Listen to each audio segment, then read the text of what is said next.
a slip in your palm and a hole in your chest. Black coffee on the felt, man, you look like a mess. 3-team parlay turned to dust in your hand. Now you stare at the chips like they made you this man. But don't you go quiet, don't you fade from the floor. Your name still means something to somebody for sure. Put the glass down, baby. Look at me now. Hold on, hold on. Not tonight, not now. Hold on. Let me pull you out. That fella bites hard, but it don't get the crown.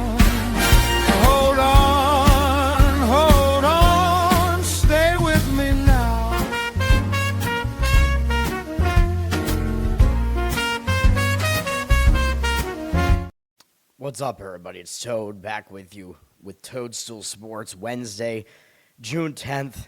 Never listen to me, obviously. 1-2 on the show yesterday. Seattle Mariners were the win out of the 3. Should have been easier. They were winning the game. After they were down 1-0, they took the lead, and then they were winning 4-1 in the 8th inning, I think, and 4-2 in the 9th inning, and they blew the lead and then had to win in extra innings. I was a little bit worried about that because their bullpen was not fully rested, really, even though I went with the full game anyway. But they won, luckily, I guess. First 5, I guess, maybe would have been easier. I think they were winning after 5. Maybe I'm wrong about that. But whatever. The first 5 under in that Twins-Detroit game was disgusting. Taj Bradley was awful. Melton actually wasn't that bad. Like, if you look at his pitching line, he should have given up fewer runs than he did. Like, basically everybody that reached base scored, really on both sides. So it still wasn't the right call, but it was worse than it looked. Or it was not as bad as it looked, I should say. And then Cincinnati, I mean, that should have been a winner. Chase Burns, they won the full game, too, and that was what I was worried about. Like, do you really want to go full game with Cincinnati's bullpen against San Diego's? I don't. But Cincinnati won that game in extra innings. Burns outpitched Giolito in the game. Cincinnati never trailed in the first 5 innings. They were winning the game 2-0 in the 3rd inning or something, and then it was tied at the end of 5, so that play lost. And if you went money line on it, you would have at least pushed it. But the -half run was the better price, and they blew the lead and didn't have it at the end of 5. I'm pretty pissed. I hate today's board. I'm going to have one baseball play, and I don't even like it. I really don't. I hate the baseball board today. I hate everything that I'm seeing today. Do not listen to me on anything, ever. Josh, what's up? Gerald, what's up? Yeah, no, I suck. I would not have played the Canes. I definitely would not have done that. I have some huge question marks with their goaltending situation there. Yeah, thank you. The Reds, I think, were pretty clearly the right play, though. I'm pissed about that. The under that I had was bad, but it should have been a 2-1 day. I'm fucking pissed. All right, we have afternoon baseball. The teams playing in the afternoon are all traveling after this. It's Wednesday baseball. I feel a little bit better. Hopefully I'm going to be good enough by tonight so I can go out tonight. I don't know about that. Not entirely. I mean, Carolina blew a 3-goal lead in the game, so they definitely have some goaltending problems in that game. They were maybe the slightly better team in the game. I looked at the stats. I don't think it was, like, lopsided, really. Red Sox and Tampa Bay. Of course, the Red Sox are about to get swept in this fucking series. When the Red Sox should have won Game 1 with early against a bullpen game. And now the Red Sox are looking at getting swept here, and they have the worst pitching matchup of the series in this game. So isn't that just fucking great? They're 12.5 games behind Tampa right now. Red Sox are going with Jake Bennett in this game. Oh, right, I have to talk about the bullpen usage. Yeah, Red Sox did only use 2 relief pitchers. The bullpen is the only thing good about the Red Sox. Tampa Bay also used 2. Red Sox are number 3 in bullpen whip. Tampa Bay is 16th, and their ERA is significantly worse. Yes, the Braves lost on a walk-off.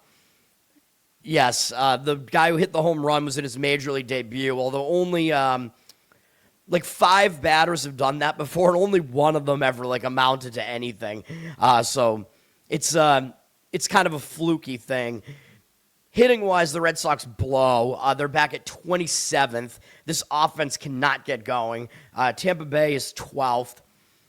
Red Sox are going with Jake Bennett, like I said. He's a young guy. He's got some talent. He's made 2 starts so far. He's got a 4.35 ERA, 1.45 whip. That is obviously not good. He made 1 decent start against Houston, and then he made 1 pretty bad start. And guess who it was against? Yeah, it was against Tampa Bay on May 7th. So Tampa Bay is one of the only teams that's ever seen him before, and that's who he has to face today. So he doesn't have the unfamiliarity edge anymore. Tampa Bay beat him the first time. I guess the one good thing you could say about him is he's an extreme ground ball pitcher. But this is like David Peterson shit. Like, he's got a low strikeout rate. His walk rate's not really that great. His hit rate is mediocre. I don't trust Bennett, especially against a team that's faced him already and already did damage against him. Sometimes when you see that, like if it's like a veteran pitcher, he might make the adjustments. I don't trust Bennett to do that. Tampa Bay has 18 at-bats against him, 333 average, 702 OPS isn't really that bad. They don't have any extra base hits against him. 1 strikeout, 1 walk. I still don't like it. Drew Rasmussen is pitching for Tampa. He's probably their best pitcher. He's got a 3 ERA. Actually, it's probably McClanahan, then Rasmussen. He's got a 3 ERA, .92 whip. He's been a little bit worse at home, though. 3.62 home ERA. Pitched well in his last outing. Had a 7-inning, 1-hit shutout of Miami with 9 strikeouts and no walks. So he struggled the outing before that. Kind of alternated good and bad starts over the last 3. But overall, he's got pretty good numbers. Decent strikeout rate, pretty low walk rate, and definitely a low hit rate. But the Red Sox have hit him okay in 38 at-bats, 316 average. 702 OPS, though, again, is not really that high. And the only extra base hits are 2 doubles from Yoshida. So he better be in the lineup. That's all I got to say. 7 strikeouts, 1 walk there. I don't trust the Red Sox to be able to get it done, even though usually the team that's on the verge of getting swept usually is going to show up with extra motivation. So they at least have that, I guess. Money is coming in towards the Red Sox, so there is that. Tampa Bay is around minus 150 something. I guess if you want to do like the pricing thing, you could potentially argue that Tampa Bay is a little bit overpriced here because the Red Sox are actually a favorite in game 1 of this series. That was because it was against a bullpen game, though. Yesterday's line was a toss-up, and now the Rays are minus 150 something here. So you could argue that's over-adjusted a little bit, which I think is what the money is kind of saying here. 79% of the tickets and 63% of the cash on Tampa Bay. Money is also coming in towards the over. There is an argument for the over, I guess, with Bennett having just seen Tampa Bay. They did well against them. The Red Sox have done okay against Rasmussen. So I guess maybe there is kind of an argument for the over, but I could also see some arguments for an under. If you just make the argument that these are both okay pitchers, and the fact the total is 7.5, the odds makers are kind of telling you this is supposed to be a low-scoring game here. I don't want to deal with it. I mean, I think Tampa Bay probably wins this game. But there's no way I'm going to have a play on that game. Absolutely not. I'm feeling woozy right now, man. There's something going on. This is bad. What is going on, man? I got to get this show done. Dirty Sock, what's up? Next game is my only play of the day. This better be a winner, man, because I don't know what else to tell you. This is Yankees-Cleveland, right? Yeah. So we have an afternoon game. The day is going to be over right away. It's either going to be a win or a loss. We're going to go first 5 under the 4 in Yankees-Cleveland. I found it at minus 105 out there. You could go full game on this. It's 8 for the full game. The bullpens are both okay, but they're pretty used here. Cleveland used a lot of guys over the last 2 days. They used 4 guys out of the bullpen yesterday. New York used 5 yesterday and used their entire bullpen the day before that. So I'm just going to avoid the bullpens here. Both bullpens are okay. Cleveland is 12th. Yankees are 14th. Yankees have a better bullpen ERA, but I'm skipping out on the bullpens here. I'm going to only focus on the starting pitching. Hopefully it's the right move. Yankees are number 2 in offense, but as I pointed out, they're not as good at hitting on the road. And Aaron Judge is still out, so there is that. So the Yankees' offense has been a little bit less recently because Judge has been out. Cleveland hasn't hit well. Cleveland's at 26 after they were hot hitting in early May. They've been bad for a while now. And I think the starting pitching can get us this one. Carlos Rodón is pitching for the Yankees. He's come back from injury, and he started pitching basically up to the level that you usually get out of him. 2.88 ERA, 1.2 whip, and that includes a couple of starts that weren't good early when he first came back. He's got a 3.86 road ERA, so he is a little bit worse on the road, but in a short sample size, I'm not too concerned with that. He's basically gotten better as the season has gone on. His walk rate is too high, though. That is the one concern here. His hit rate is really low. 14 in 25 innings. 16 walks is a problem, though. 27 strikeouts is pretty good. But he's allowed 2 or fewer earned runs in the last 4 outings, and he's allowed 1 each in his last 3. And yes, he did just face Cleveland, but that was his best start of the season. He went 6 innings, 2 hits, 1 earned run in Yankee Stadium, which is more hitter-friendly than Cleveland Stadium is. 7 strikeouts, 3 walks. I know it's too many walks. I know Cleveland just saw him, but he's a veteran. He's not really a mystery to anybody. You know, he's in his 30s. All these guys have faced him before. So I don't think that's going to be that much of an advantage to Cleveland, having seen him recently. He's got 126 at-bats against Cleveland. So I don't think the fact that they've seen him recently is really going to help them. His strikeout-walk ratio isn't good against them, 31-15, but 8 of those walks are Jose Ramirez. So he does pitch around him, but nobody else really does that much damage against him. He's got a 214 batting average against and 639 OPS. Those are decent numbers. Large sample size to work with. So I think Rodón should pitch well here. And Parker Messick is going for Cleveland. He's been good. Debatably their best pitcher, even though he's really young. 2.4 ERA, 1.07 whip. He's been basically the same home and away. It doesn't even matter. He was okay in his last outing at Texas. You kind of wish it was better because that's a pitcher-friendly environment, but he got a little bit unlucky, giving up 2 home runs. I'm not too concerned by that because his home run rate has not really been a problem. Like, his numbers across the board are pretty strong. Low hit rate, high strikeout rate, walk rate, not too bad either. All these numbers are good. And then the Yankees have never faced him before, so he should have an extra advantage here. As I always say, when you have these young pitchers and the hitters haven't seen him before, the hitters have to kind of figure him out the first time they see him. So we're going to go under first 5 here in Yankees-Indians. And let me see what the market looks like here. Rodón, let's see. Of course, I have to get rid of this FAQ. This fucking website, man. The money's on the over here. I don't agree with that, although that's the full game market there. But even so, and I lost it already. There it is. 59% of tickets, 95% of the cash on the over. That worries me a little bit, but whatever. Totals 8 for the full game. Like I said, 8 juice to the under at most places. Money is coming in on the Yankees as well. 66% of tickets, 68% of the cash on the Yankees. Cleveland is actually favored slightly. So the odds makers are giving Messick a lot of respect here. I don't really know about that. I mean, the Yankees have a massive offensive edge here, and I think the starting pitching should be a bit of a duel here. The total is pretty low in the game, so the odds makers are kind of telling you that. So in a situation like that, Yankees is an underdog, even though they're, I think, the better team. Maybe they're at a slight disadvantage with that starting pitching matchup, but I don't think by that much. So that's probably why the money is on the Yankees, but I'm not going to try to pick a side in that game. The Yankees are on the verge of a sweep, by the way. So Cleveland might have a little bit extra motivation here because the Yankees could overlook them, even though the games have been close in the series. Yankees have already won the series, so they already have their revenge because Cleveland won 2 out of 3 in New York. So the Yankees are probably satisfied if they win 2 out of 3 here, to be honest. The Yankees have Toronto on deck. Toronto's way behind them, but Maybe the Yankees do look ahead to Toronto because Toronto's the team that knocked them out of the playoffs last year. Although I believe the Yankees have already played Toronto once this year already, but whatever. Under first 5 is the play in that one, and there are 4s out there.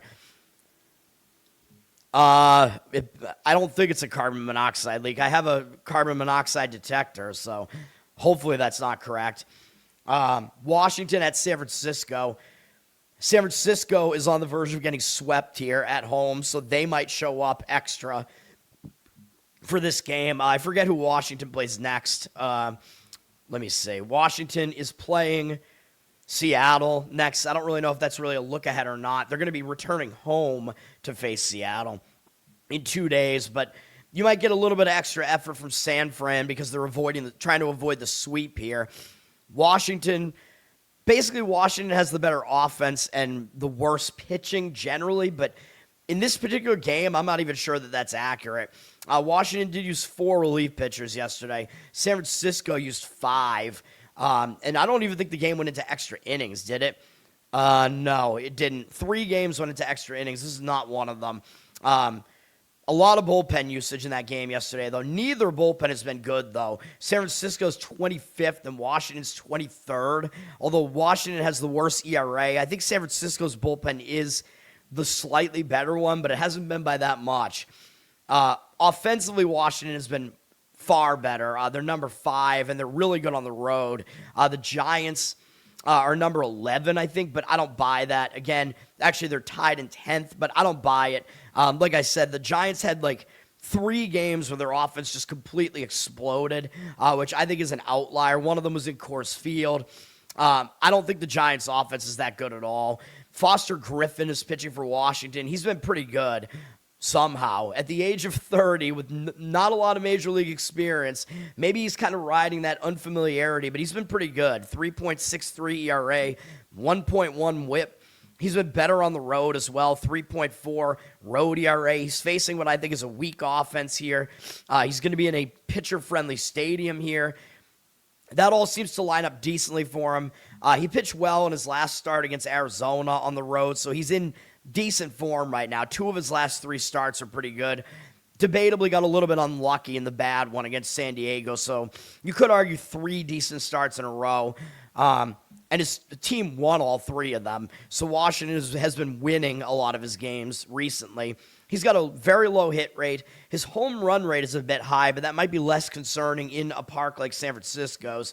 His strikeout rate is decent, and his walk rate is slightly high, but not bad. Giants basically have never seen him before. Only Arias has ever faced him. 1 for 2 with an RBI single. No strikeouts, no walks. So Griffin, I think, does actually set up to pitch well here. Robbie Ray is pitching for the Giants. He has not been pitching that well recently. He's got a 4.12 ERA.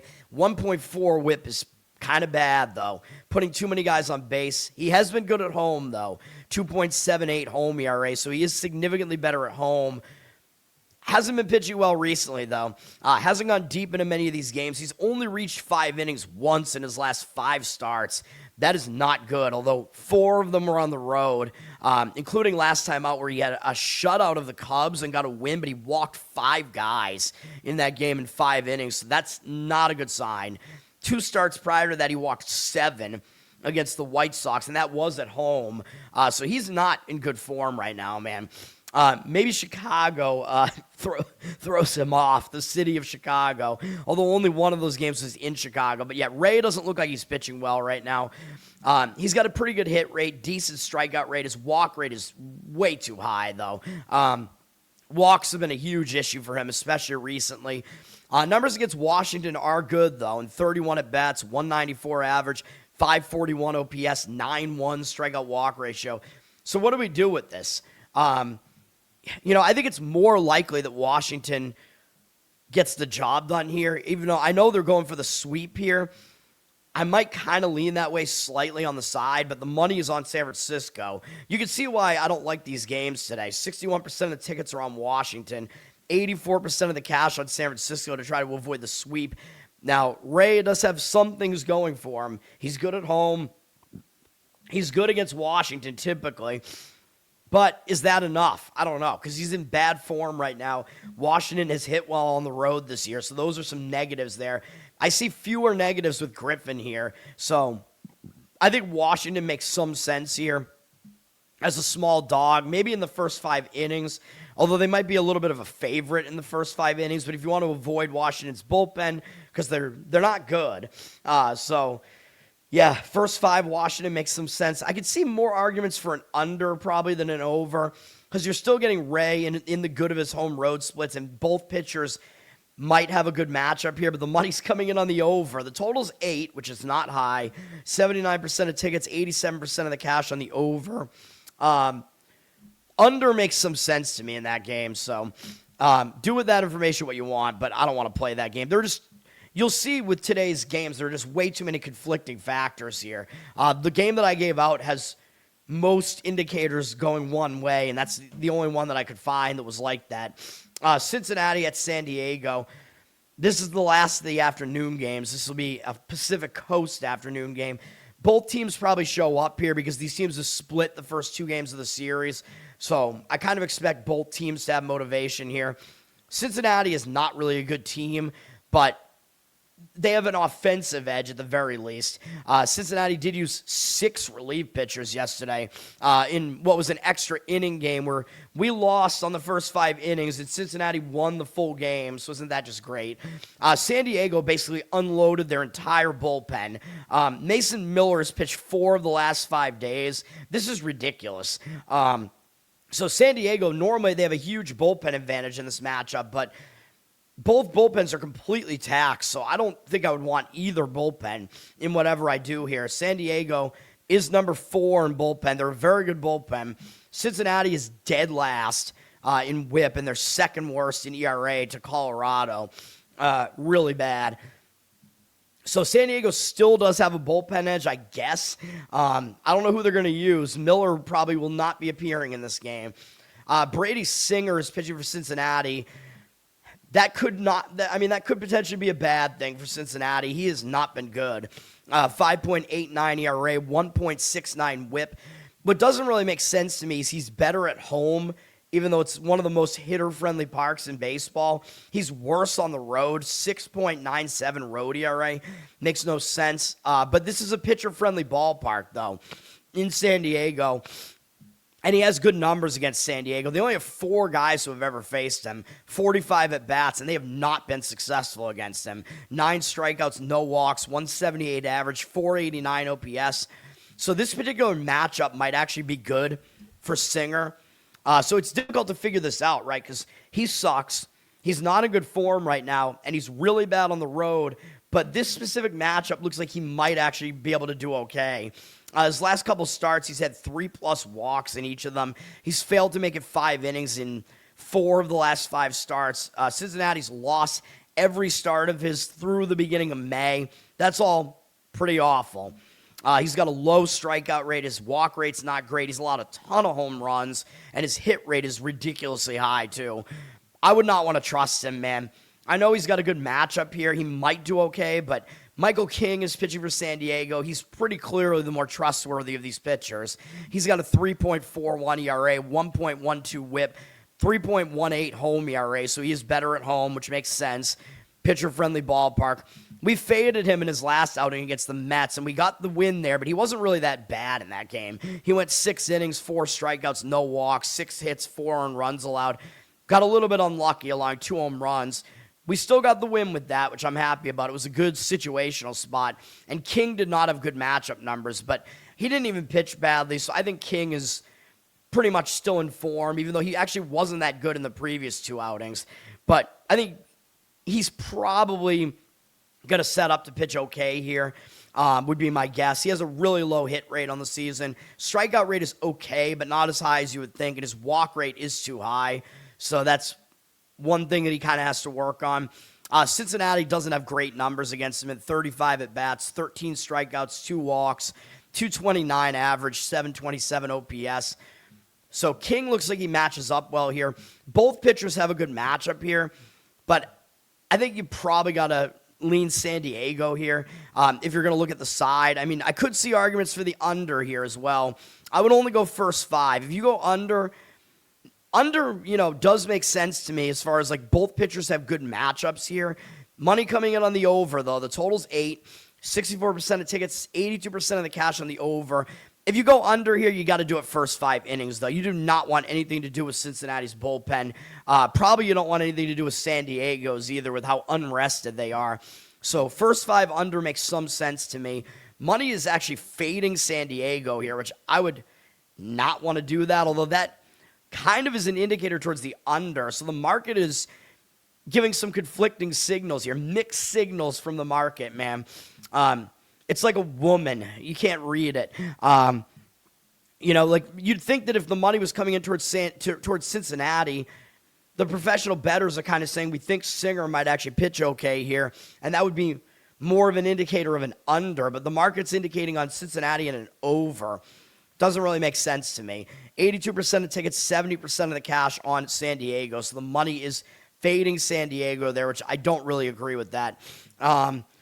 San Diego's around minus 160 something, though, so some of it does have to do with the price, but the price might be warranted. I mean, King is definitely the better pitcher there. So those are my thoughts on that game. Seattle and Baltimore. This series continues tomorrow, although Seattle's won the first 2 of the 4-game series, so Baltimore might, show up with a little extra effort here because they've lost the first 2 games of the series. Baltimore did use 4 relief pitchers yesterday, and this was an extra inning game as well, the one game that we won. Seattle also used 4 relief arms. Seattle has the better bullpen, though. They're ranked 15th, but they have one of the top ERAs, so they're a pretty good bullpen. Baltimore's ranked 18th, but their ERA is considerably worse. So Seattle does have the better bullpen. These teams are tied offensively at 12th. George Kirby is pitching for Seattle. He's been all right. 4.04 ERA, 1.28 whip is a little bit high. He's been better on the road, which, again, with these Seattle pitchers, I'm not used to seeing a bunch of them being better on the road than at home. Doesn't make any sense. Like Kirby and Gilbert, they both allowed way more home runs in Seattle this year, and Seattle's a very pitcher-friendly park. It makes absolutely no sense, but it's a small sample. Kirby, 3.23 road ERA, though, so he's been good on the road. He was way too hittable in his last outing, though. Like 2 of his last 3 outings, he's gotten hit. Kansas City took him for 9 hits in 6 innings, although there was some bad fielding that didn't allow him to get out of that game. And then the Mets had 9 hits off him in 4 innings, but again, there were some errors in that game again, so you could make the argument that wasn't really his fault and that he is still pitching fairly well. He's been a bit too hittable, though, over the course of the season. His hit rate is too high. His walk rate is good. His strikeout rate is not high, but I think that's kind of what you get out of him. His numbers against Baltimore are mediocre. Like, they're right around average, so it's like, who even has the advantage here between Kirby and Baltimore's bats? They got 108 at bats against him, 28-2 strikeout walk ratio. That is pretty crazy. So he's definitely had good command numbers against them, but they have a 259 average and 745 OPS against him. So they have been able to hit him a bit.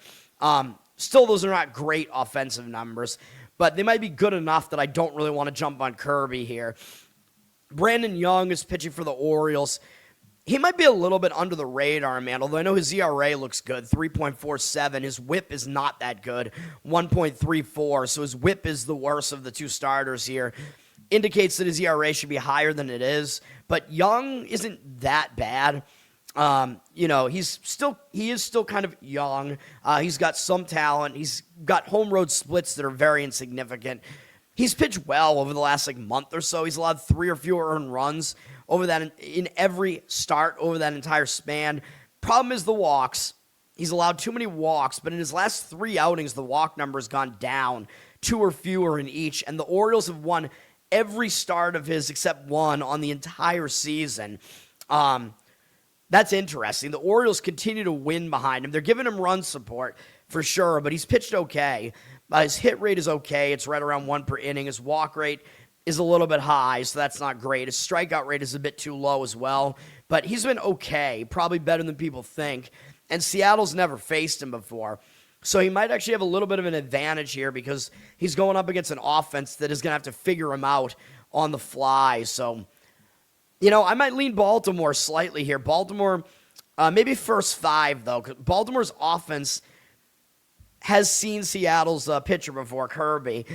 So there is familiarity versus unfamiliarity here. That might be enough to grab Baltimore as a first 5-inning underdog, which I assume they are.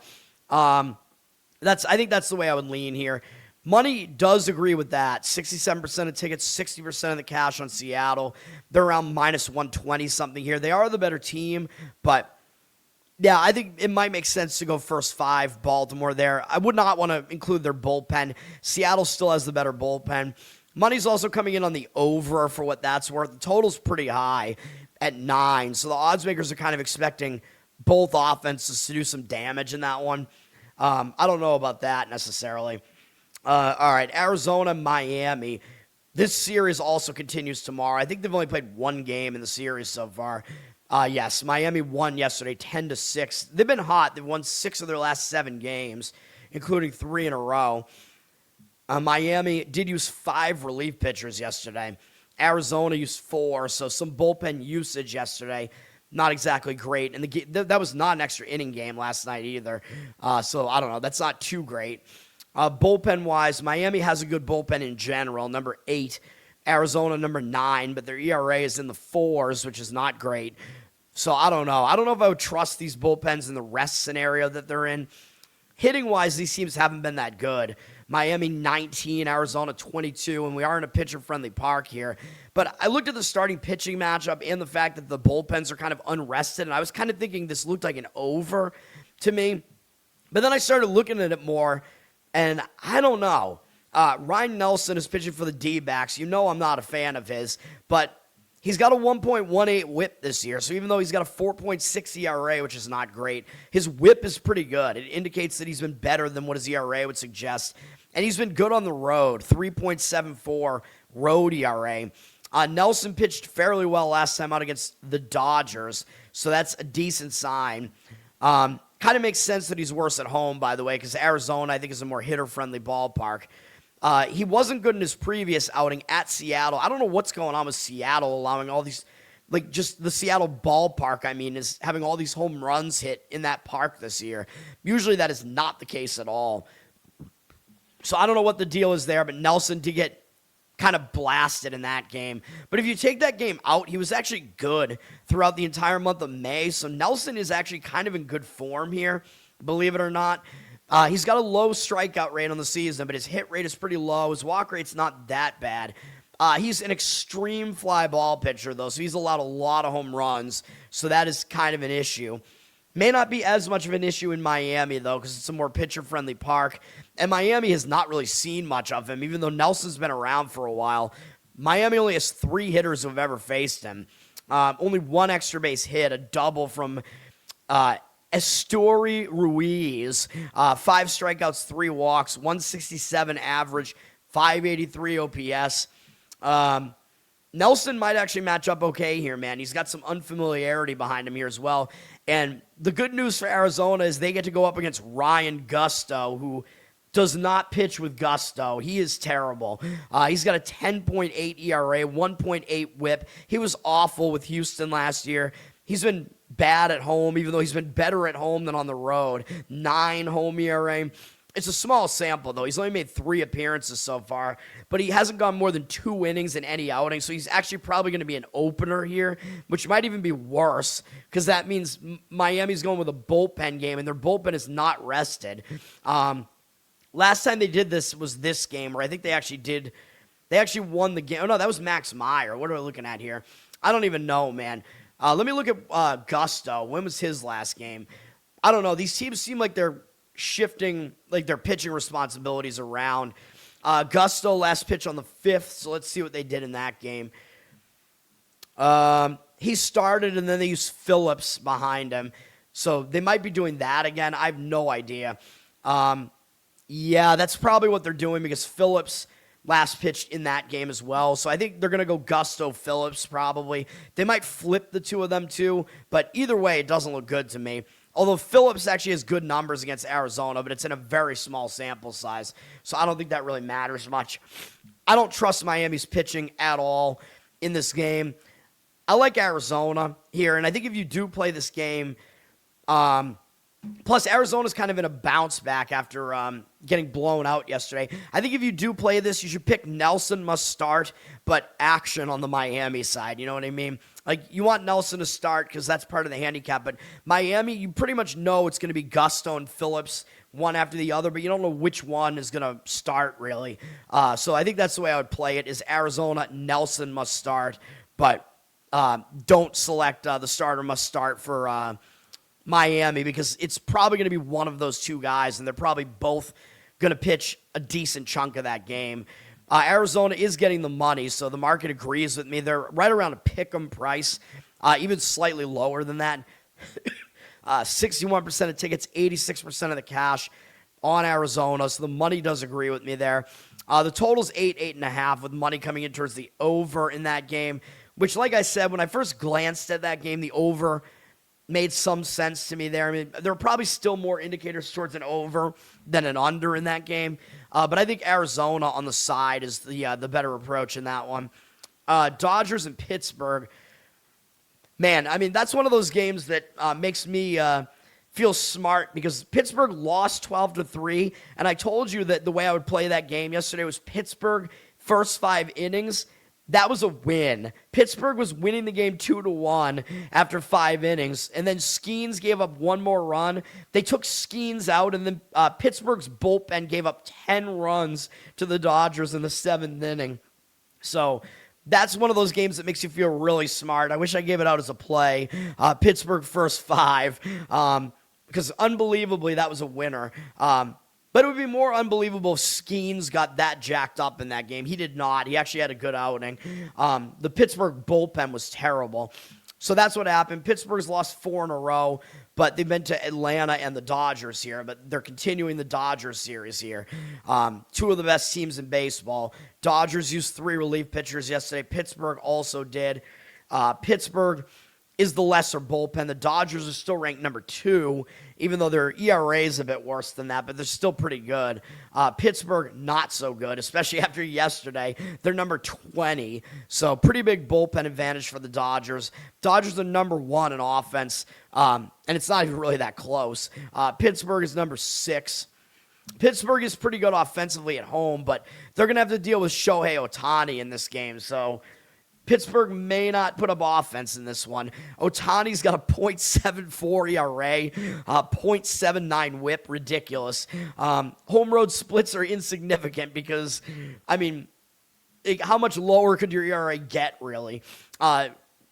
He's been good. He's allowed no more than 2 earned runs in any outing, and that was only once on the road at Houston. Although Pittsburgh's a good offense, they do a lot of damage at home. Ohtani has a ridiculously low hit rate. He's allowing fewer than 1 hit every 2 innings.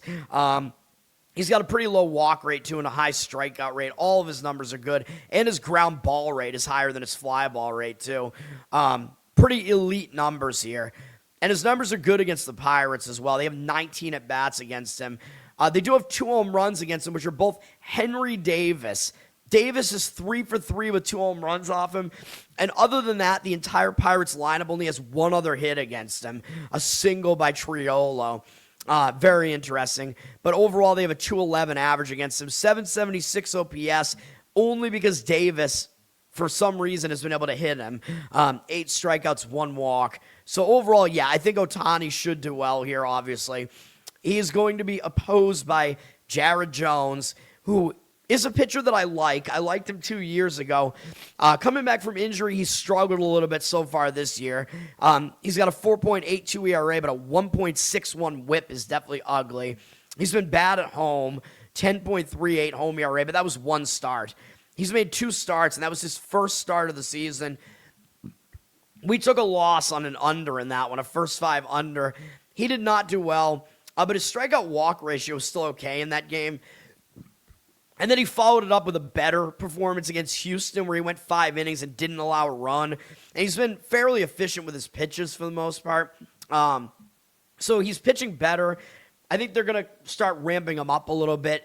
There's improvement from one start to the next, which is good. I think maybe he was just shaky in his first game just because it was his first game in over a season that he was pitching in the majors. I think he's a decent pitcher. I think he's better than his numbers look here. And if you look at his 2024 numbers, where he pitched like the entire season, his numbers were pretty solid. I'm not saying he's like the greatest pitcher, but I think he's pretty good. That year, I was definitely giving out some plays on him because he was unfamiliar to everybody. And the Dodgers are pretty unfamiliar with him. They have 6 hitters who have faced him, 15 at-bats, 200 average, 583 OPS, 4-1 strikeout walk ratio. So Jones has pitched pretty well there. I think this is an under, first 5 under, I guess I would say, because I would not want Pittsburgh's bullpen here. But I think a first 5 under is the way to play this game.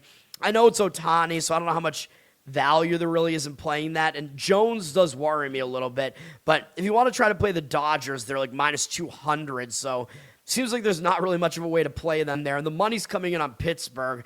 Pittsburgh might be a little bit embarrassed after yesterday and in bounce-back mode here, especially because they've lost 4 in a row. Dodgers, 91% of the tickets on them. Ohtani, you know he's going to be overpriced in the market, man. And people don't really know who Jones is. 58% of the cash on Pittsburgh, though, but also the total is not that high. It is 8.5.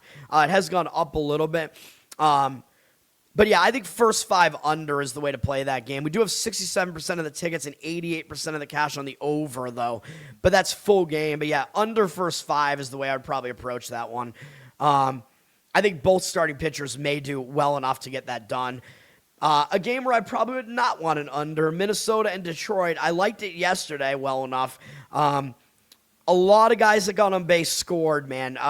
It was the wrong call for sure, but we also got a little bit unlucky, and it was not quite as bad as it really looked. Now, Detroit won 10-4. They won the first game of the series. They've actually won 6 of their last 7. So Detroit is actually starting to win again. Interesting. I mean, they're not that bad of a team, but they were playing really bad when Skubal went down. But we are talking about a Detroit team. It's been the best team in this division the last couple of years. I know Cleveland won the division last year, but Detroit was better than them. Even though I think Cleveland advanced further in the playoffs, but whatever. Detroit used 5 relief pitchers yesterday, and I don't like either of these bullpens. Minnesota used 4. I would avoid these bullpens. Minnesota's ranked 28th. They're bad. They have the 3rd worst bullpen ERA as well, I think. Wherever Detroit is. Detroit's not that much better. They're 22nd, although their ERA is actually not that bad. In fact, it's actually better than Arizona's. But their whip is not that good. So I don't love these bullpens here. And with the lack of rest, I think I would avoid the bullpens. The hitting, Minnesota's number 17, Detroit's number 19. So the hitting has been pretty mediocre here. Minnesota looks like they're going with a bullpen game. Mike Paredes is listed as the starter here. He's going to be an opener, basically. He's gone 3 2/3 innings in each of his outings so far this year, and he's got a 4.4 strikeout walk ratio, which is not good. Only 4 hits allowed in 7 1/3 innings, though, but also 4 runs, 4.91 ERA, 1.09 whip, but I don't trust him. That strikeout walk ratio doesn't look good. Detroit's never seen him before, but he's only going to be in there for probably about between 3 and 4 innings again here. And then it's going to be the bullpen for Minnesota. I do not like that.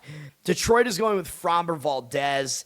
He's not having a great season, but his numbers are okay. 4.21 ERA, 1.32 whip is a little bit high because he can't stop walking people.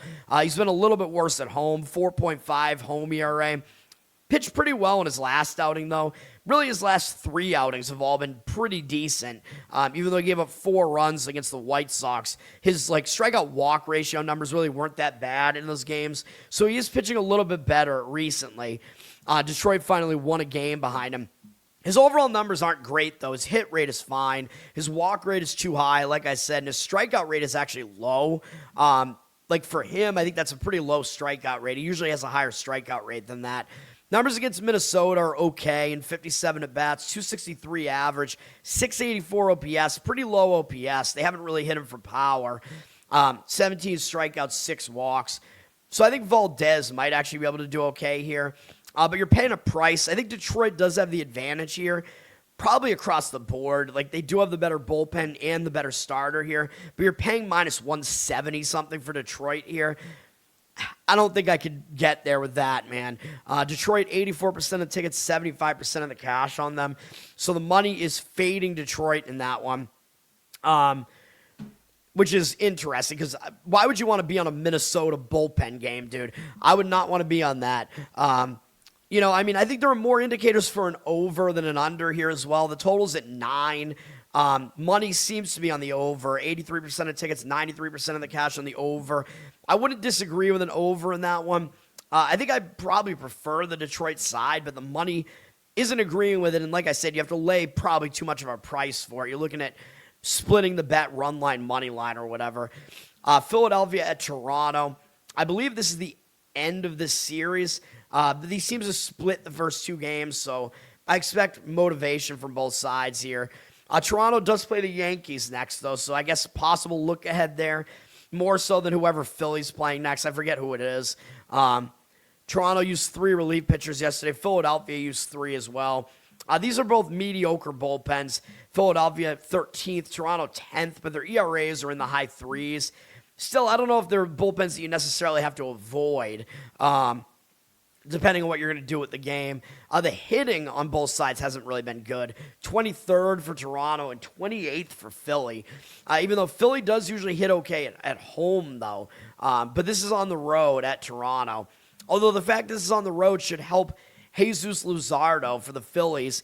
Luzardo, he's been all over the place this season. 4.56 ERA, 1.33 whip. Those are not good numbers, although I keep saying I think he's better than his numbers suggest because a lot of guys that have reached base have scored off of him. He's also been way better on the road. I don't know what it is, but he's been awful at home. His ERA is almost 6 runs better on the road at 1.54, so he's been way better on the road. No clue why. Wasn't that good in his last outing at home against the White Sox.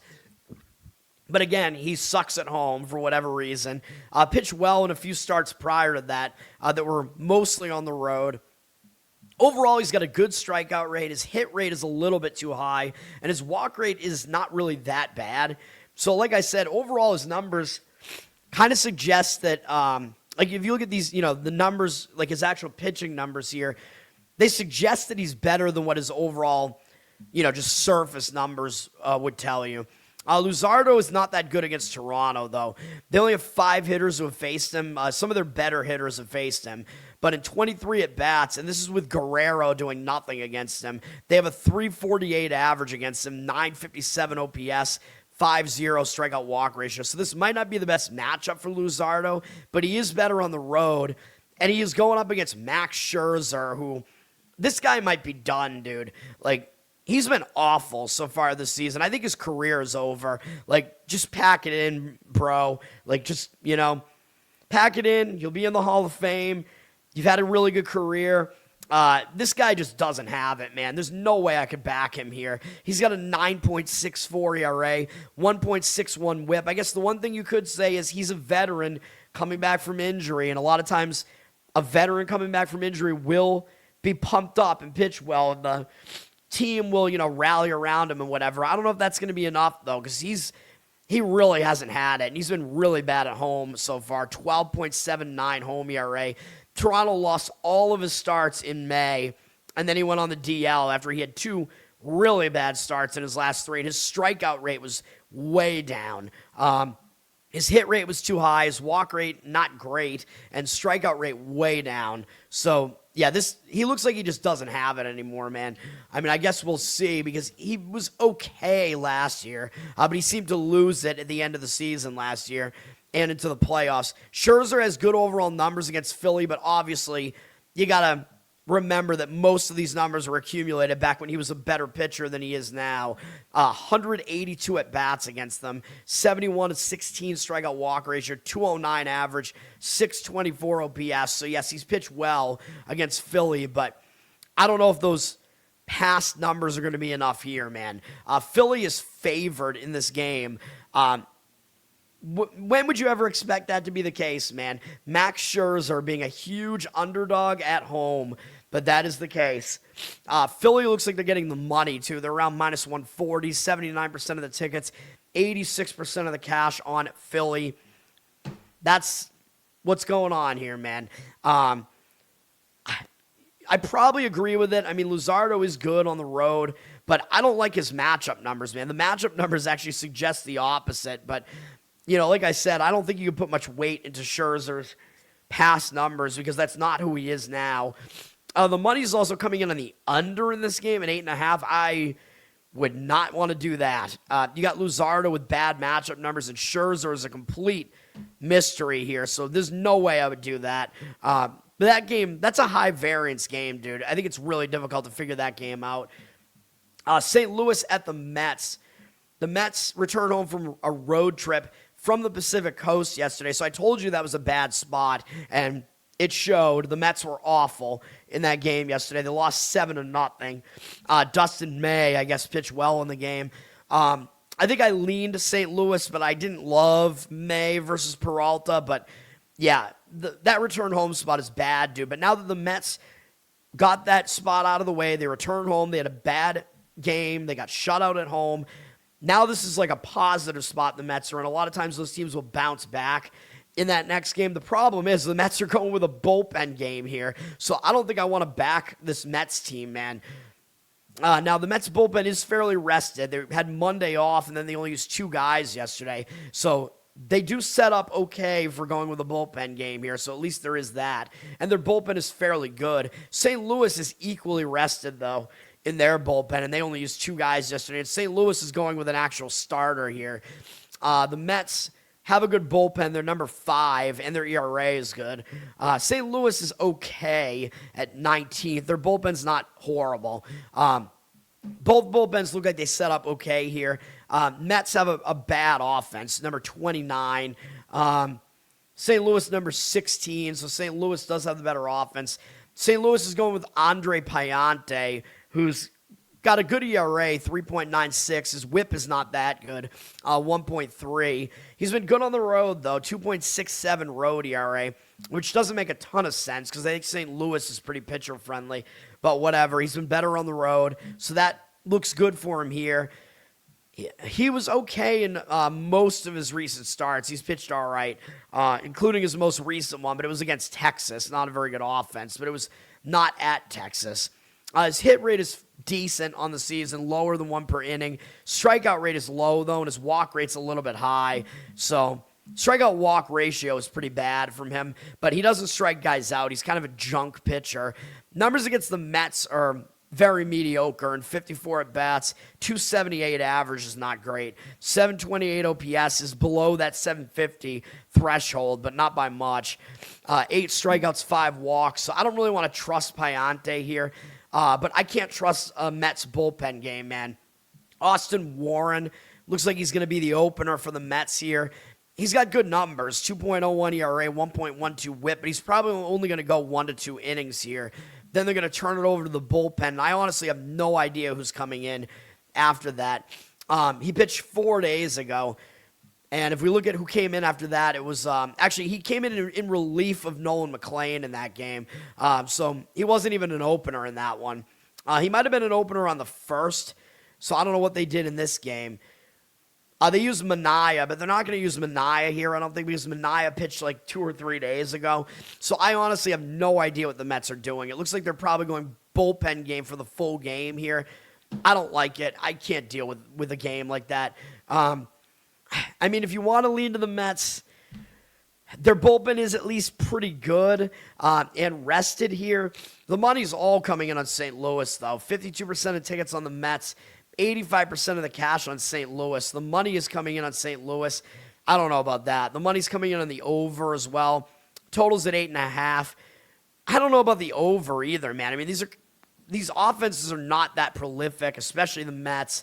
Payante might do okay here. I think I kind of lean Mets, though, if I was going to play this game. You're laying minus 130 for a Mets bullpen game, though, which is insane to me that the Mets would be favored like that with a pitching matchup like that. But, yeah, Payante not getting a lot of respect. I guess the odds makers are telling you something, though, right? Like, the Mets have the worst record here. Why would the Mets be a favorite with a bullpen game against a team that has a better record than them, right? A pitcher with a decent ERA, too. Yeah, that's because the odds makers are actually telling you they think the Mets are better than their record makes them look, and St. Louis is worse than their record makes them look, and the Mets are at least in that bounce-back spot after the return home game yesterday where they got shut out and they were awful. So I think I would actually just lean Mets in this game, money line, but there's no way I want to do that. All right. I apologize. Somebody should have told me. I don't have my screen share. Holy shit, man. I apologize. I haven't been sharing my screen this whole time. Fuck.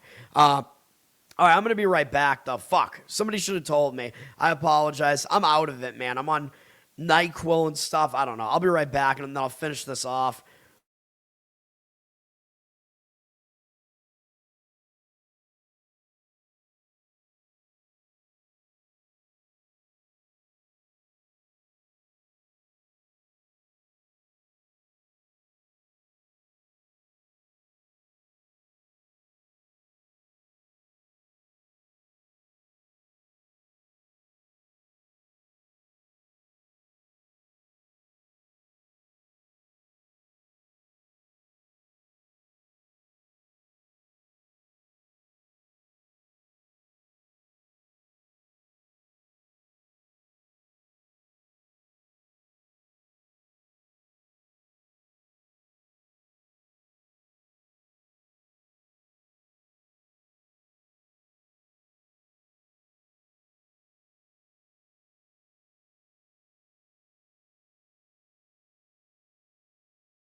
All right. Next game up is Atlanta and the White Sox. The White Sox, as we discussed, won the game on a walk-off yesterday in extra innings. This is a good pitching matchup, so right away I looked at this and I was thinking under in some capacity makes sense in this game. The White Sox used 5 relief pitchers yesterday. They do not have a good bullpen.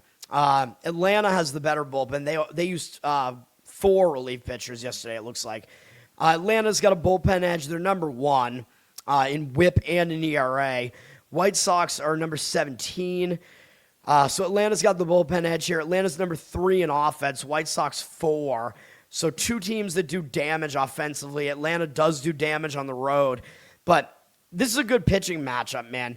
I think I'd avoid the bullpens here, but I like both pitchers here. Chris Sale is pitching for the Braves. He's been really good, obviously. 2.23 ERA, 1.03 whip, 3.16 road ERA, though, so he is a little bit worse on the road, but still pretty good. Wasn't really good in his last outing. He got knocked around for 10 hits by Toronto in 5 2/3, but he still held them to 3 earned runs, had 6 strikeouts, 2 walks, so he still wasn't even really that bad. He's only allowed more than 2 earned runs twice all season, and that was one of them. He's got a high strikeout rate, low hit rate, pretty low walk rate, too. All of his numbers are good across the board. I don't really think he's out of form right now. And the White Sox basically haven't seen him before. Grichuk has seen him a bunch, but they only have 2 hitters who have seen him, Grichuk and Romo. They got 30 at-bats against him, a 200 average, 706 OPS, 9.3 strikeout walk ratio. So I think Sale will do well here. I know there's a lot of game film on him and whatever because he's been around forever, but the White Sox have not really faced him in a real game environment. So it looks like it sets up for him to pitch well here. Davis Martin is pitching for the White Sox. He's been probably the best surprise on the White Sox this year. He's been really good. 2.61 ERA, 1.11 whip. He's been really good at home, 1.21 home ERA. That's really good. He got knocked around in his last outing, though. That was a bad outing. He gave up 10 hits in 4 2/3 at Minnesota, 6 earned runs. I think we might have had an under in some capacity in that game, too. Horrible. It just so happens it's the one game where he does bad. He had 3 walks, 2 strikeouts, but the question is he falling out of form or is that more of an outlier? I don't know, man. It's hard to say because he's 29, so usually a guy that's 29 doesn't all of a sudden start pitching at like almost an elite level. But I don't know. Maybe he's figured something out. I have no idea. He could be trending in the wrong direction here, or that could be an outlier and he might bounce back. And I don't know which it's going to be here. He's facing a good offense here, so I don't know. He's got good numbers on the season, though. Low hit rate, high strikeout rate, good walk rate as well. Numbers against Atlanta, they only have 3 hitters who have faced him. They do have a 429 average, 1556 OPS, 1 strikeout, 2 walks. But it's such a small sample size. I don't know what to really take away from that. And that was not this season. That was in the past. And he's pitching better this season. I think it's enough to keep me off of the game, but I think an under first 5 is what makes the most sense in this one. Money's coming in on the over, though. 53% of tickets on the under, 85% of the cash on the over. Makes no sense to me. The total's at 7.5. So the odds makers are telling you this should be a pitching battle here. So I don't know about that percentage there. Also, 94% of the tickets, 87% of the cash on Atlanta. They're about a minus 150-something favorite here. You know you're paying a premium for Chris Sale, though, and for Atlanta, so I would not go that way with it. It's possible that Martin's able to duel here. Although I think if you go with the White Sox, I think you have to make it a first 5 play and just avoid the bullpen because they definitely have a bullpen disadvantage here. But I think first 5 under is what makes the most sense. But you're going to be looking at 3.5 there, and that gets a little bit dicey. So if there's like any question with it at all, I kind of don't want to do it. So I'm staying off of that game too. Texas at Kansas City. Kansas City has won 3 in a row, Zach, wherever you are. They've won 5 of their last 6. They beat Texas yesterday. Could be a bounce back for Texas here. I think Texas is probably the better team. Kansas City, not very good. They used 4 relief pitchers yesterday. Texas used 3. Both bullpens rested the day before that. Texas is number 6 in bullpen, and they have one of the best bullpen ERAs. They're obviously the better bullpen. Kansas City is number 29, so big bullpen edge for Texas here. Neither offense is that good. Texas is 24th, Kansas City 25th. But we have a high total in this one. The odds makers keep putting these high totals in these Kansas City games. Yesterday's did not go over. It was a 5-3 final yesterday. I didn't think that the walls being moved in would all of a sudden make this a hitter-friendly ballpark because it was so pitcher-friendly before. I don't know, man. Mackenzie Gore is going for the Rangers here. He's had a mediocre season, 4.23 ERA, 1.29 whip. He's been way worse on the road, though. 6.06 road ERA. So you take him away from home, things don't go well for him. Rangers have a very pitcher-friendly ballpark. He was bad on the road last time out against St. Louis. Not a good sign because that's a pitcher-friendly ballpark. He pitched well against Kansas City the outing before that.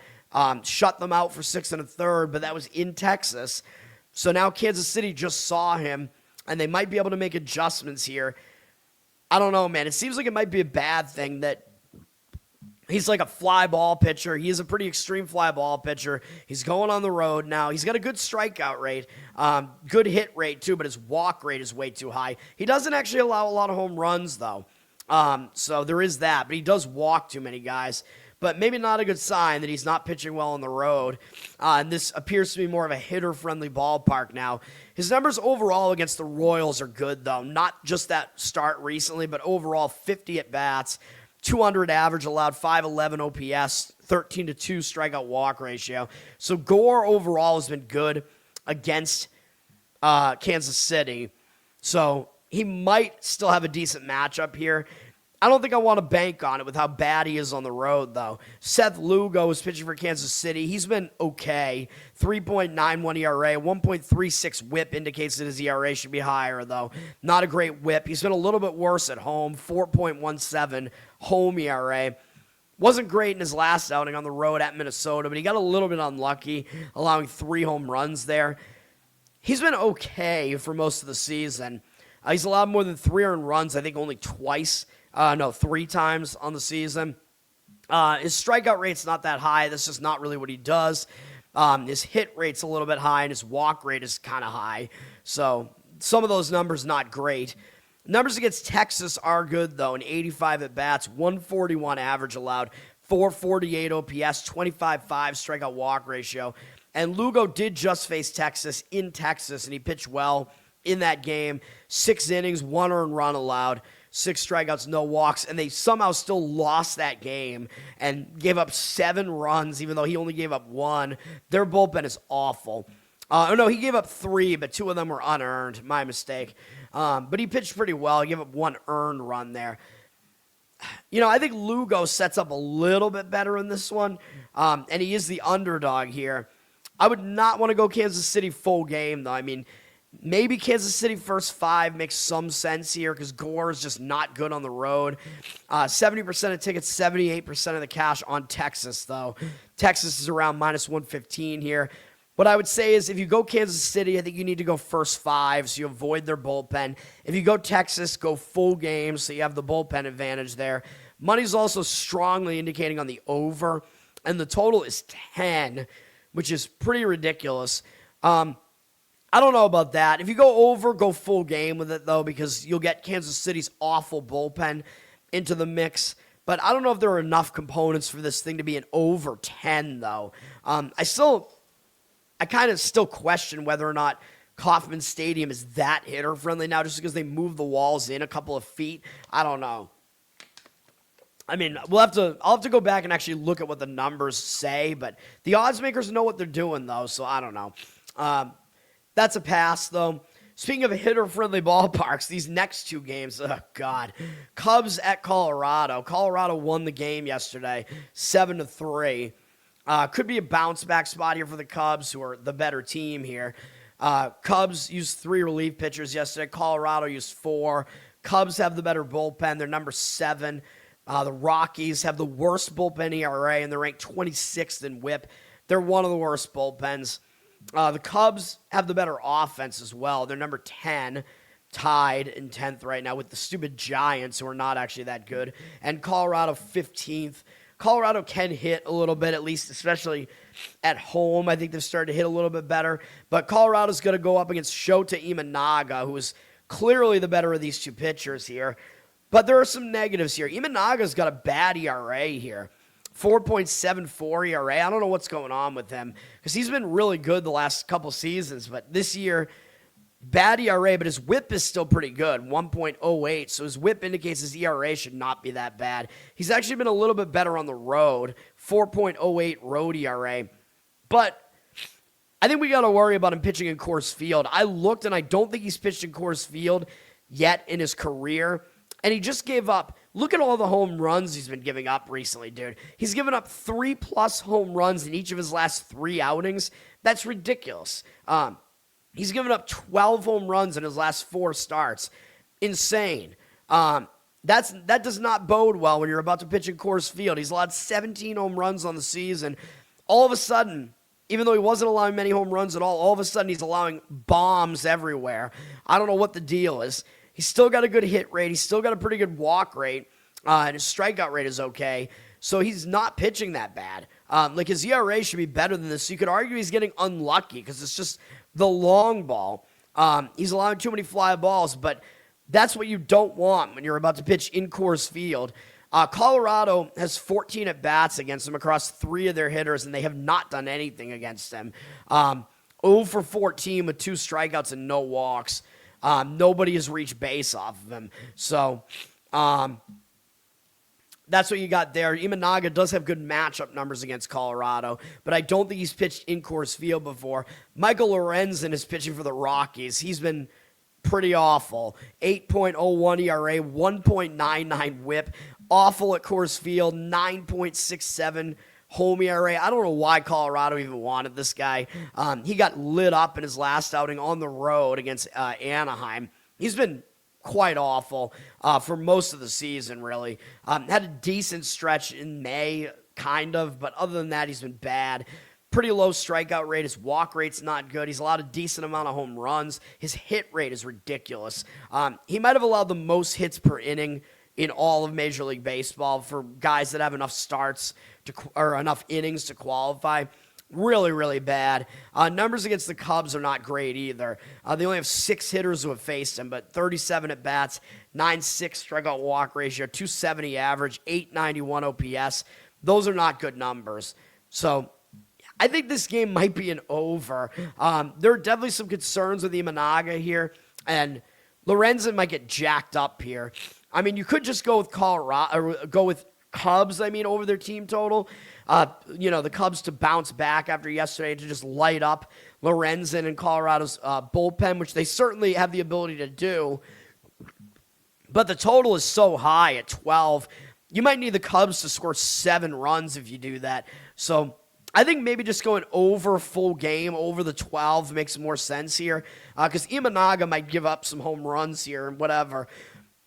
71% of the tickets are on the under, which is ridiculous. 91% of the cash on the over. So the money's indicating on the over. That's probably the way I would go, is over. 84% of tickets, 94% of the cash on the Cubs. So the money is coming in towards the Cubs. They're a big favorite, though. Minus 170 something. Odds makers still disrespecting Colorado, but maybe rightfully so. And I guess respecting Imanaga still. He is better than his ERA suggests. I will say that. But this might not be the best environment for him. So I think over or Cubs over their team total, something like that makes the most sense in that game. Milwaukee at the A's. Another game in Vegas here. The game yesterday actually snuck in under the total. It hit 12, and the total was 13 after a 29-run game the game before that. These teams have split the series so far. This is in this Vegas stadium, which is at 3,000 something feet elevation, which is not as high as Coors Field. It's about half that, but still, for whatever reason, this is a very hitter-friendly ballpark. I think it's elevation combined with it being like a AAA stadium or whatever, so the walls are probably kind of short. Whatever it is, a lot of runs get scored in this stadium. It's ridiculous. The A's used 2 relief pitchers yesterday. Milwaukee has the better bullpen. They only used 1 guy out of the bullpen yesterday. Milwaukee, good bullpen. They're number 11. They have one of the better ERAs. A's not really that good. 21st, not a good bullpen. Milwaukee has the better bullpen. Milwaukee has started to hit pretty well. They're 9th now in offense, and the A's are 6th. So these teams can definitely hit. And these pitchers, might give up something here. Brandon Sproat is pitching for the Brewers. He's got bad numbers. 6.17 ERA, 1.56 whip. He's still young, and I think he's got more talent than this. He's got to get his walk issue fixed. He doesn't have significant home road splits. He was okay-ish in his last game, which was at Coors Field. Held the Rockies to 3 earned runs. 2 strikeouts, though, and 2 walks. But he wasn't too bad in that game, which might be a precursor to this. So at least he's pitched in a high-elevation environment before, and he did okay. So at least there is that. He's allowed more than 1 hit per inning, though. His walk rate is way too high. He is a bit more fly ball oriented, which isn't that great. He's allowed a decent amount of home runs here, too. Not great for an environment like this. He only allowed 1 in that Coors Field outing, though. And his strikeout rate is right around 1 per inning, so that's fine. But his walk rate is definitely the biggest concern. The A's basically haven't faced him, though. Heim is the only hitter who's faced him. He's 1 for 2 with a double. No strikeouts, no walks. So Sprout, he at least has unfamiliarity here. That might help him a little bit. Jack Perkins is pitching for the A's. He hasn't been good. He's a young guy. They've brought him out of the bullpen to be a starter, sort of, kind of an opener. He hasn't been very good. 6.19 ERA, really bad. Although his whip is better than that. 1.28, that's not that bad. His home road splits are pretty insignificant, so I don't think that really matters. He made a start last time out at Houston. It didn't really go that well. He gave up 5 earned runs in 4 innings. Did have 6 strikeouts and 2 walks, though. But he gave up a home run, 5 hits. His fly ball rate is... He's a little bit more fly ball oriented, but it's not that bad. He's got a high strikeout rate this season, low walk rate. His hit rate is right around 1 per inning, though. So I don't know. Perkins... He's been okay. He's better than his ERA, I would suggest, at least. And Milwaukee's never faced him before, so he at least has that advantage. So we at least do have an unfamiliarity edge from both starters here. The total in this game is 14.5, which is absurd to me. I think the odds makers might have overcorrected here after that 29-run game in the first game. Yesterday's game hit 12, which is more reasonable. I know neither of these pitchers are getting that much respect here. 59% of tickets and cash on the under. I might lean under in the first 5 innings here. I mean, you're probably looking at like a 7.5 in the first 5. I mean, that sounds insane, but I think that might be the number that you're looking at there. That just seems crazy high. I understand the environment, the pitchers that are involved here, but when you got pitchers that are probably a little bit better than their numbers would suggest, and they're unfamiliar to the opposing hitters, and under in the first 5 maybe has some value there. I still don't want to do it. I don't want to risk it. 79% of tickets, 81% of the cash on Milwaukee. The A's have flipped to the favorite, though. The A's are a small favorite in that one at the online shops, at least. Looks like some of the sharper books, like in Vegas, are leaning a little bit more towards Milwaukee, though. So do with that info what you want. I don't have a good feel for the side, though. Houston at Anaheim. Anaheim won the game 10-1 yesterday after losing 5-4 the game before that. So these teams are in a divisional series. This is the rubber match in the series, I'm pretty sure. So both teams probably show up here. Houston used 2 relief pitchers yesterday. Anaheim used 3. Houston's bullpen's been a little bit better recently. They're number 24 now, so they actually might be better than Anaheim, who's 27th, although Houston's ERA is a little bit worse than theirs. But recency, Houston's been the better bullpen recently. I still don't want to trust either bullpen, though. Houston's number 8 in offense, Anaheim 21. So Houston's been the better offense. I looked at these starters, and I was thinking this could be like a first 5 under here, but the more I dug into it, the less I liked it. Peter Lambert is pitching for Houston. He's actually been decent this year. 3.55 ERA, 1.26 whip. Now that he's no longer in Colorado's organization, he's able to pitch a bit better here. He's been better on the road, too, 2.93 road ERA. He has walked too many guys, though. His walk number's been an issue in his recent outings and in prior outings. So he's got a high walk rate, like basically 1 every 2 innings. He's got to fix that because his strikeout rate is fine and his hit rate is pretty good. So the walks are an issue with him. He's got to figure that out. But the rest of his numbers are pretty solid. His numbers against Anaheim are good, although they only have 7 at-bats against them. 7 of their hitters have faced them, though. They have a 0 batting average against them and 125 OPS, 2 strikeouts, 1 walk. Reed Detmer's pitching for Anaheim. So Lambert does have good matchup numbers there. Detmer's, he's a guy who I think is pretty good, better than his ERA looks. 4.26 ERA, but a 1.14 whip. Indicates his ERA probably should be better than that. He hasn't been as good at home, though. 5.11 home ERA. So the home road splits favor Lambert here. Detmers did just pitch pretty well against the Dodgers his last time out. He shut them out for 6 innings, but they got no run support behind him, and they lost the game anyway. But he pitched well there. That's a good sign if he did that against a good offense like the Dodgers. Last time at home, he had a really good outing against Texas. So that's a decent sign as well. I think Detmers is overall pretty good. He's pitching better right now. He's got a high strikeout rate, low hit rate, and his walk rate's, a little bit high. But overall, he's got good numbers, man. I like what I'm seeing out of all those numbers there. However, he does not do well against Houston. They got 94 at-bats against him, so they've seen a lot of them.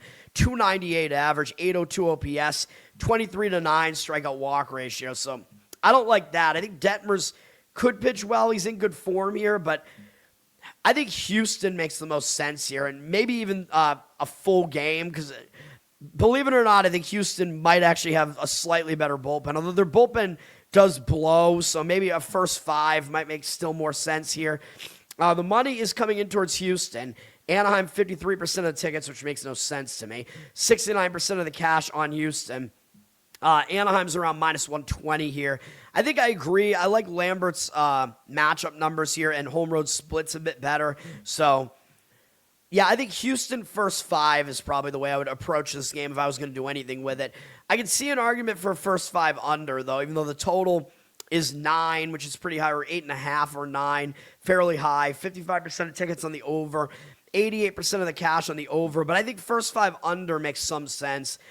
Both starting pitchers, I think, are actually pretty decent, but I don't like Detmer's matchup numbers, so I think the stronger way to play that is Houston first 5. All right. And hopefully we get the actual play right, which was the under first 5 in Yankees and Cleveland, and the money seems like it doesn't agree with me, so hopefully we get that right. We have WNBA Cup action, and again, I'm skipping the WNBA. I don't have any angles here that I can work with, man. Toronto is hosting Connecticut. Connecticut's the worst team in the league. Toronto's won. I think they're 1-1 in Cup play so far. Connecticut might be 0-3, so Connecticut might have a little bit more motivation, I guess, to try to win one game in Cup play, because I think they're going to get eliminated. I don't remember how the Cup works, but likely they're going to be done. Toronto just had a nice win over Chicago, which I didn't really expect. They won in a blowout, so it is possible they're in a bit of a letdown here. They might overlook Connecticut a little bit. Connecticut did just have a tough game against New York, though, but they did lose to Chicago the game before that, so people might look at this and be like, yeah, well, Toronto just blew out Chicago, who beat Connecticut, so obviously Toronto's going to win this game with ease, right? Like that transitive property thing, which is not the right way to handicap, because every game is an individual situation. You can't just say Team A beat Team B, and Team B beat Team C, so Team A, therefore, must beat Team C. That's not how it works. But Connecticut did just play fairly tough against New York. They only lost by 9, and they were kind of in that game late. They were down 6-7 points pretty late, so I don't want either side in this game. I'm skipping the game. Toronto's about an 8-point favorite here. I think there are factors that indicate both ways in that game, so it's really difficult to kind of figure it out. Maybe a slight lean towards Connecticut plus the points, but there's no way I would want to do that. Plus, Connecticut, I don't think they've played in Toronto yet. And Toronto, as an expansion team, it seems like they have a little bit of an advantage when they're at home, because teams have to go through customs, and that's not something that WNBA players are accustomed to. Connecticut's been bad on the road. They've been bad just in general, though. But yes, they're bad on the road. Toronto's above 500 at home, but not by much. But it seems like they have a little bit of an advantage because teams are unfamiliar with their venue and with customs. Then the other game is on USA, and it's another kind of mismatch here. LA at Seattle. Seattle's bad. Connecticut and Seattle might be the worst two teams in the league. Seattle's lost a bunch of games in a row, 6 in a row. They've lost every game in Cup play so far. Maybe they'll be extra motivated because of that, but they're going to get eliminated from the Cup, however it works. They're returning home from the road here. They were away Saturday, Monday, returning home from that. So return home spot, not exactly great. But because they've lost so many games in a row, and it is a Cup game, that might keep them focused enough still. And it wasn't that long of a road trip. It was only through the weekend, so I'm not as concerned by that. They did lose to Vegas in the last game. It wasn't that close. They lost by 10. The game wasn't really close down the stretch, though. LA, definitely the better team here. And laying points on the road with a below 500 team looks kind of ridiculous, but LA is definitely the better team. LA just ended a losing streak with a win over Portland. Now they're going out on the road. That was the first Cup win that they had. So they might be going out on the road with some new momentum. A lot of times you start a road trip focused and with momentum, and ending that losing momentum should help them, I think. So I think LA sets up a little bit better in this game. The money is kind of agreeing, although they're public. 92% of the tickets, 93% of the cash on LA. They're mostly around a -7 here. I'd probably lean towards laying it, but I'm not going to do anything with it. And then we have the NBA where, dude, fuck the Knicks fans, dude. The Knicks fans are out there rioting, and they're beating up anybody they see with a Spurs jersey. It's like BLM riots out there. It's getting completely ridiculous. This fan base deserves nothing. It makes me want the Spurs to win even more, which I don't think is going to happen. But the one good thing for San Antonio here is the momentum angle here. The Knicks just lost a huge win streak, dude. When was the last time the Knicks lost? The last time they lost was in the Atlanta series, which was before Mother's Day. It was April 23rd, actually. It was the last time they lost a game. So when you haven't lost for that long, dude, they haven't lost for like a month and a half. And when that's the case and you finally lose, you know what I talk about. It's a momentum stopper. They'd won like 14 games in a row or whatever, which they almost tied the record, which I think is Golden State, 15 straight wins in the I guess it was regular season and then into the playoffs, I guess is what it was, when they won the championship, whichever year that was. I forget which year. But I talk about this all the time, man. When a team has a long win streak like that and then it gets snapped, a lot of times they're hung over in the next game because you don't know how to respond to a loss anymore. You know what I mean? And the Knicks had their only losses in the playoffs were 2 losses by 1 point to Atlanta. Now they lost only by 4, but still, they took a loss at home, only their second home loss of the playoffs, I believe. And not having lost since April, that could definitely hang them over into the next game, dude. And San Antonio got some confidence, right? Because if you lost both games at home, you're like lacking all this confidence. You know what I mean? Like that could break your confidence. But then you go on the road and you win a game. That's going to give you a lot of confidence. So I think the momentum angle supports San Antonio in this game. But what doesn't support them, what does not support San Antonio is the free throw disparity in Game 3. So if you look at Game 3, the shooting was almost even, so there's not much of a disparity here. The Knicks lost the turnover battle, and they did win the rebound battle, so the Knicks won on the interior somewhat, which, that makes me not really want San Antonio here. But the other reason I don't want them is because San Antonio went to the line 10 more times, and they made 7 more free throws. So that obviously helped them win this game, the free throw disparity. Although you could argue it wasn't as crazy because obviously the Knicks intentionally fouled at the end of the game or whatever, which they did only like once or twice though. But usually when you see a free throw disparity like that, in the NBA it evens out and it starts going in the other direction in the next game. So that worries me. The Knicks might get more of the calls here, and they're complaining about that Wemby flagrant foul that wasn't called, whatever. So there is that. So I'm going to stay away from the game. The money is coming in on the Knicks, which I do not like. I think I have a slight lean to San Antonio just because of I think the momentum angle is pretty strong here. 59% of tickets, 74% of the cash on New York, though. They're still laying about -2 here. Pretty much the same as the last game. But the game, wasn't really that much of an outlier. Like when you look at that box score, the biggest outlier was the free throw disparity. So that's the one thing that might correct the most, which would indicate towards New York. But again, I think the momentum angle is a thing, man. Like not having lost a game in so long, that could affect you. So there is that. Money is coming in towards the over as well. 75% of tickets, 92% of the cash on the over. The total is still about the same as it was, 216.5. Over kind of makes sense in these middle of series games when you only have one day off. The defenses could be a little bit less rested here, but both teams shot like right around league average, both field goal percentage and 3 percentage in that previous game. So there was no outlier there as far as the shooting, and only one team, San Antonio, kind of had a free throw outlier there. So there's not really much of an outlier to look at if you really want the over here. That game did go over. After I think the first 2 games of the series went under. Game 3 went over. But I don't really have a strong opinion on the total this time, so I'm skipping it, and that's going to do it. The only play today is the first 5 under in Yankees Cleveland, under 4, -105. Let's get it done, man. Let's get a win. Let's get back on track. I mean, like I said, I can't really keep up this type of run, but, I'm trying. I got to figure out what I want to do because, of course, the World Cup starts tomorrow, so I don't know if maybe I'll do like a quick World Cup preview. I don't even really know how much World Cup content I'm going to do. I will fill out a knockout bracket once it gets to the knockout stage. Maybe I'll do a preview just to go over what the odds are and what the new format of it is and whatever. And maybe what to expect. But I know basically nothing about it. You know what I mean? Like I know which which countries are generally good and whatever. So I don't know. We can talk about that, I guess, in the new format and how to bet soccer because I do know something about that, even though I've rarely done it. I don't know if I'm going to wind up having any plays during the World Cup. It's not going to be my focus, though.